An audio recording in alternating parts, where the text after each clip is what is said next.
the opportunity and rare privilege of being the wife and partner of the wonderful, loving, kind, and God-fearing man. Life could not have been better than that because I was living every woman's dream.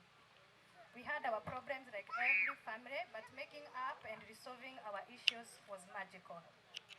I was blessed with the best husband and father to all my children. The 3 boys you left me will surely be my backbone.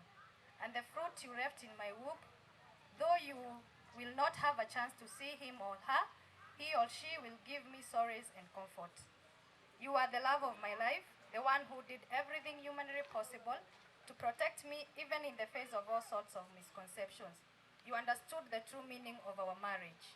I am grateful that I had the opportunity to share your dreams, hopes, love, friendship, and much more.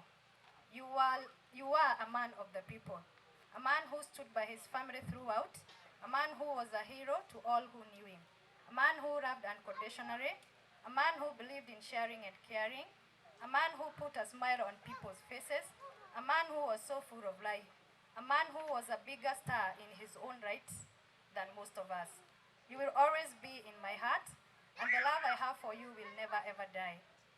Your last words to me still echoes in my ears, and I will always remember them until we meet again. In great hands of your Creator, you rest my love. And the children and I will always remember you, babe. It is well with my soul, and I have released you to rest, for I understand you have finally completed your assignment on earth. It's time to take up your next assignment beyond the skies. Sign on your way, my friend, my partner, the pillar of my life, father of my children, my pride, and my husband.